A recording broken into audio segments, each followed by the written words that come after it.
Hello everyone and welcome back to a brand new Doctor Who video. Now today is something a little bit different. Today I'm going to be doing an unboxing. The guys at Shop for Who on their eBay store have been very kind to send me over a couple of packages to unbox and to show you a bit of what their store has to offer. So without further ado, let's take a look at this smaller little packet. Starting off with this, it's a nice little parcel jiffy bag with the Shop for Who logo on. It's really nicely done. I have blurred out my address on the back so no one can track me down.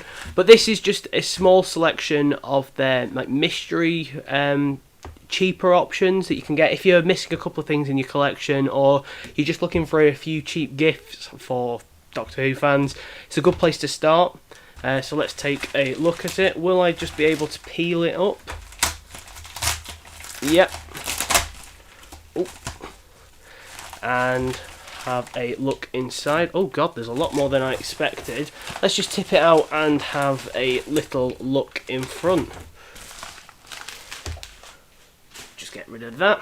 So the first thing to notice is there's a little leaflet and there's a little promotional discount card. I'm not sure if this will work for everyone. First thing is a little pack of Doctor Who erasers. So you've got a TARDIS, a drone Dalek and a Cyberman.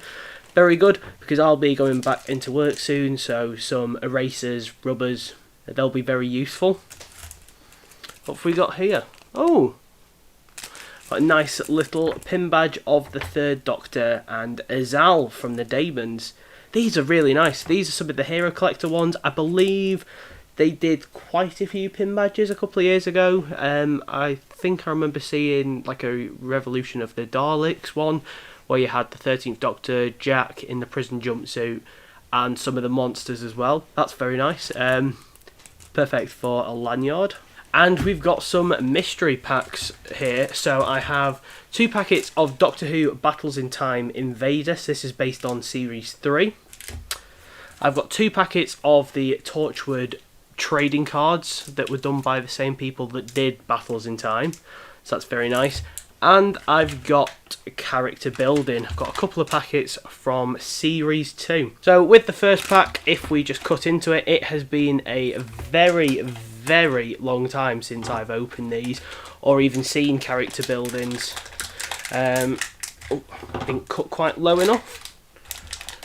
I used to love these. They were great little Doctor Who toys that you could pick up for a couple of quid pretty much everywhere. They were great fun. I used to love having all the Daleks, and speaking of Daleks, I have what appears to be the White Supreme Dalek. So that's very nice. I don't have any character buildings left now. I've long sold them on eBay just because I didn't have the space, but this really makes me want to go back and have a look. Obviously they were just Lego Doctor Who before Lego got the license and didn't do anything with it really. God, I would like to go back and get some of these. I remember that always falling apart. It was more brittle than some paper TARDISes I have made over the years.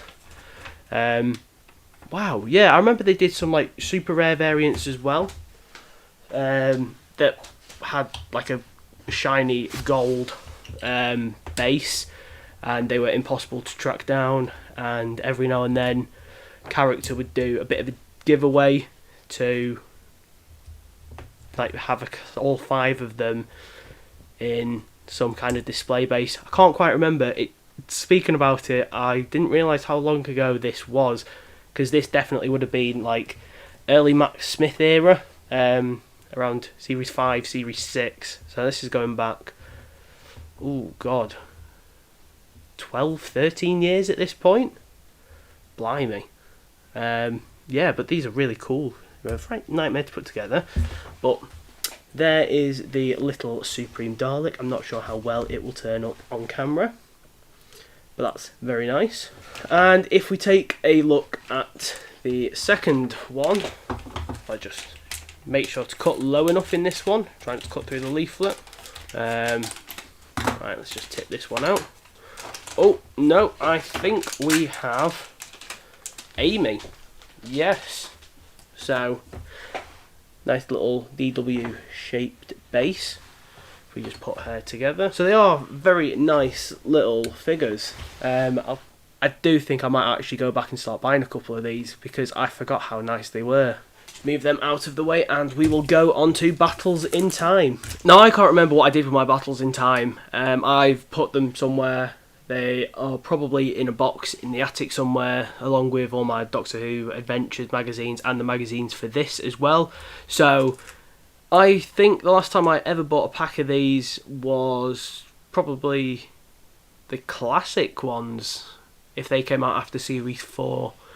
I remember they did all like the holographic ones that were really cool. But yeah, let's have a look at these and see what I get. Starting with the first packet, I don't really open trading cards. I've not bought cards for ages. So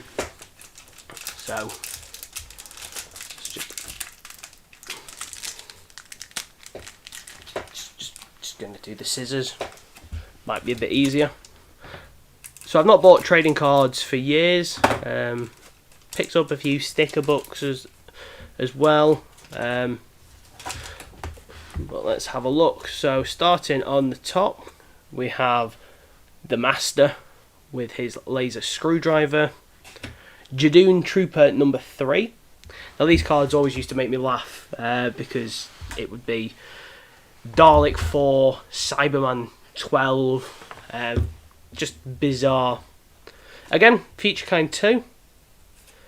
Carrier Knight 2. I quite like putting numbers next to things. This one is facing the other way, so let's have a look. Rocket Base from Last of the Time Lords. Great series finale. Radiation Blast, that's from Smith & Jones when the Doctor's shooting plasmavores. Very nice. Future Kind Chieftain, so the guy who's in charge, the one who's always sticking his teeth out and growling at everyone. Professor Doherty from the finale as well. And the Plasmavore. So that's the first packet done. Taking a look at the second packet. Let's get that out of the way.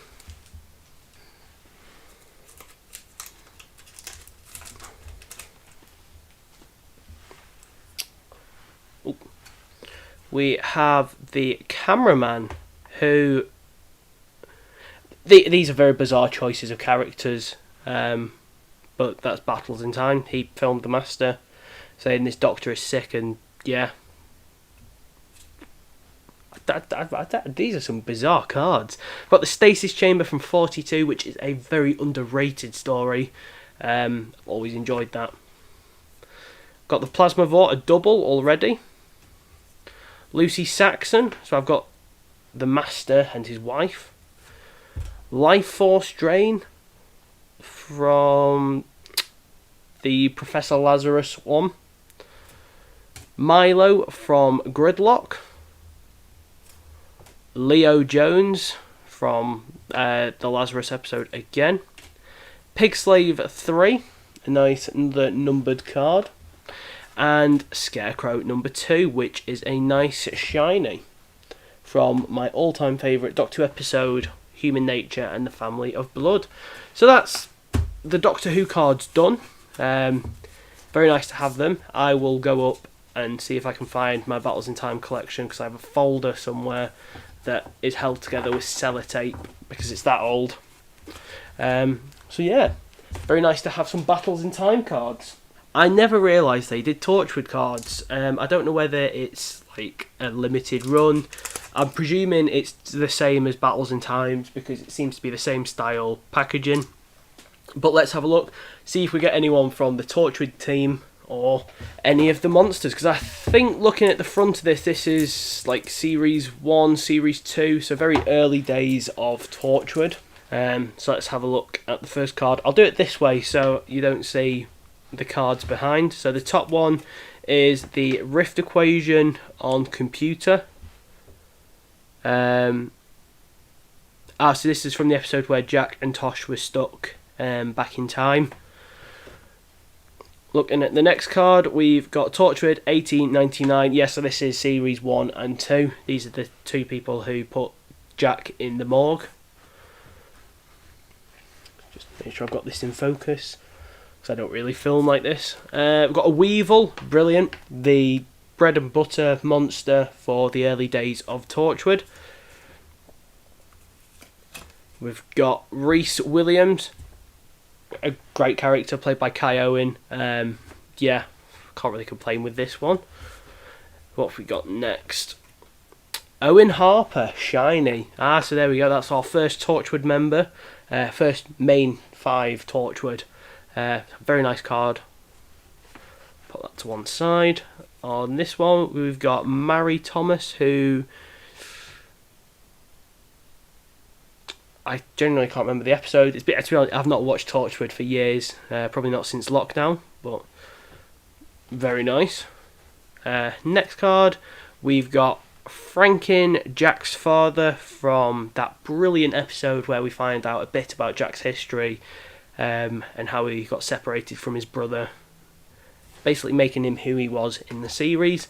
Next card, another Owen Harper with Ghost Machine. Nice, another card there.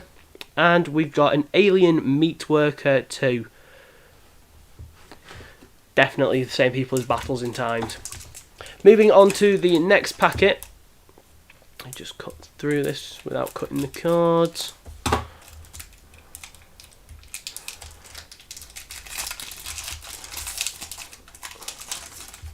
Just pop that in the rubbish pile, which is starting to form.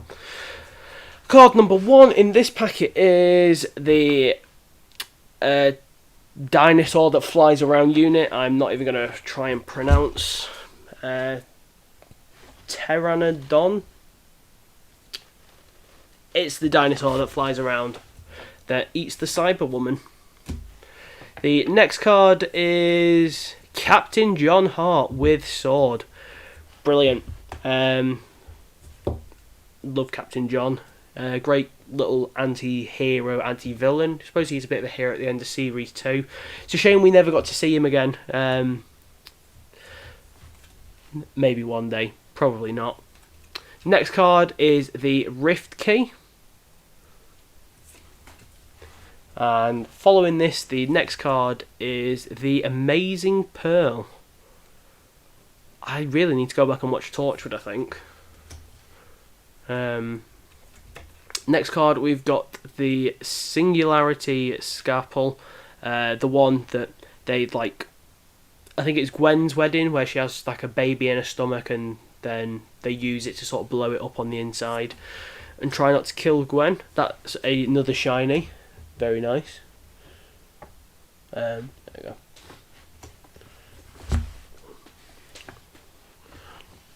Again, the next card is of Beth Halloran with Mind Probe. I really do need to rewatch Torchwood. And then this one, this is Dale. Something to do with Yanto, he's in the photo. I might go back and watch this at some point. Then we've got a paramedic, alien sleeper agent. And the final card is the evidence board. So these cards are quite nice. The most notable one being Owen. It's nice to have these along with the Battles in Time cards. I'm finally taking a look at the big box. Now, you're probably intrigued as to what could be in here. So am I. They asked me for a few figures that I haven't got that are on their site, so we'll see if there's anything like that inside. As you can see again, the box has a lovely little bit of tape with the shop's logo on, and if I just get my safe knife and cut right down the middle, might help if I do the sides as well.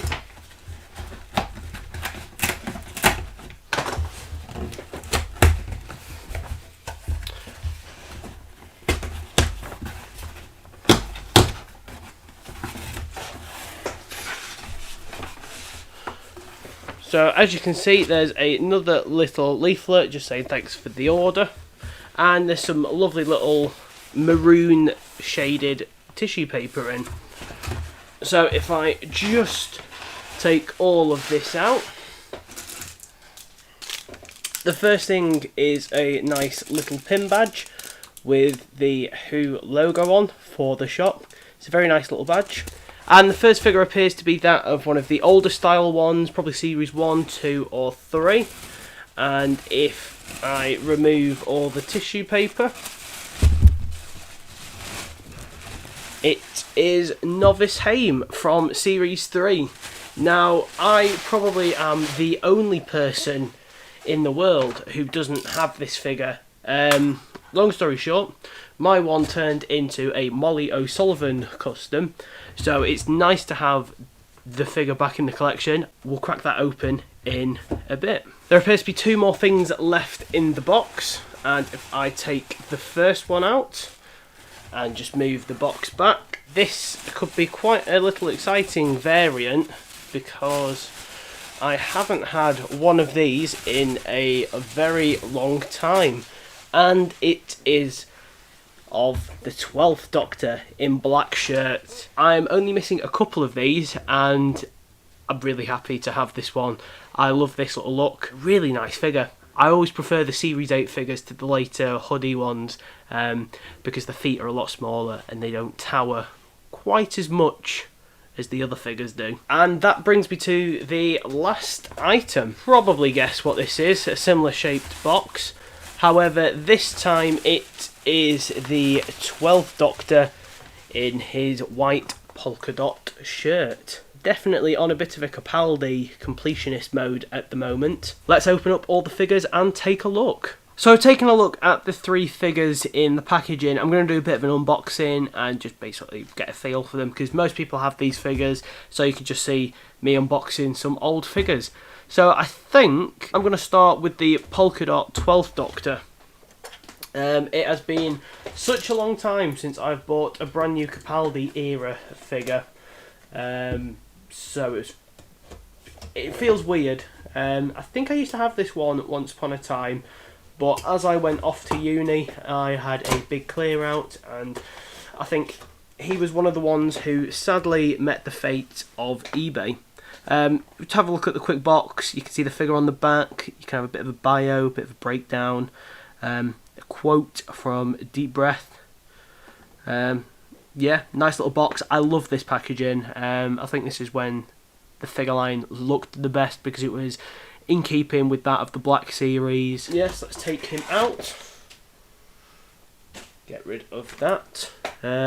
Scissors or knife for paper ties. I will be safe and use scissors because no one wants to see me bleed all over a white review station. Pop him out. As it says, pop him down there. So if you're interested, that's what his sonic screwdriver looks like. Obviously it's Matt Smith's that he had in series 8. It's a different sculpt to the normal ones, closed mode, and it fits nicely into his hand. So obviously this is his polka dot shirt that he wore at the end of Kill the Moon. It's not 100% accurate. Obviously the polka dots are a bit big, but I mean it serves its purpose. It makes a nice little variant. Just repainting the base figure, which was the white shirt. The head sculpt isn't fantastic, but I mean it vaguely looks like the 12th Doctor. The series 9 head was superior. Obviously this figure also has his red lining painted as well. It feels very weird doing a review like this. Usually I'm used to proper light box, but no, it's not. It's nice just to open up a figure and have a play with them. And we might as well go for the other 12th Doctor, as he's basically the same figure. The box is exactly the same, just the only thing is the figure on the back doesn't have the polka dots on the shirt.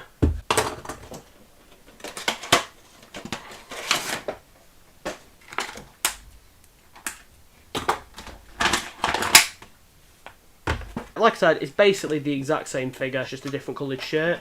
That's why I wasn't in too much of a rush to buy them, because I've got the white shirt one. Head sculpt is nice. There are the two 12th Doctors. So happy to have these. It's weird because I'm not looking at this going, I might go back and buy another 12th Doctor in black shirt and work out a way to do the caretaker look where he's got the big nice brown overcoat on. That's something I'll come to at some point. But no, very nice.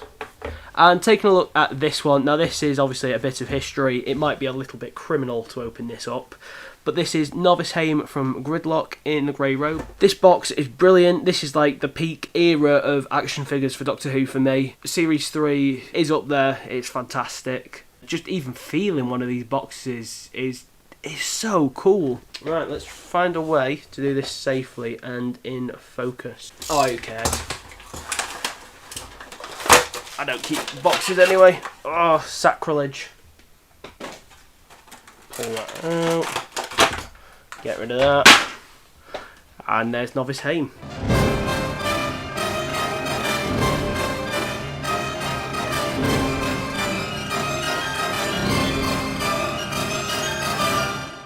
And there is Novice Haim. Brilliant. This is from the time where we had Brannigan, the Dr. Martha, the Face of Bo, all from the same episode. It's just a shame we never got a proper in-scale macra. I mean, it's very clear it's Novice Haim. You can see she's got a little bracelet on. Just a brilliant figure. It's nice to have this back in the collection. I'm bringing in the 12 Doctors. That's 3 figures ticked off my list, with Novice Haim drunkenly falling over. And that's all there really is. Again, a massive thank you to Shop for Who for sending me these brilliant figures, the trading cards, the character building toys. But I'm so grateful. Do check them out on eBay. They're fantastic. Quite often get older, slightly rarer stock in, especially of figures. So if you're a bit of a figure aficionado like myself, it's a great place to start with. Yeah, I'm really grateful. I've got 2 12 Doctor figures. I couldn't be happier. Thank you so much, guys. I really do appreciate this. Yeah, do check them out. They're great. I can't really say anything else. Thank you so much for watching. I hope you have enjoyed this video. It's been fun to be opening stuff up and showing them off on camera. It's not my usual style of video, but we've all got to do things differently from time to time. Thanks for watching. Hope you enjoy, and definitely check out Shop for Who.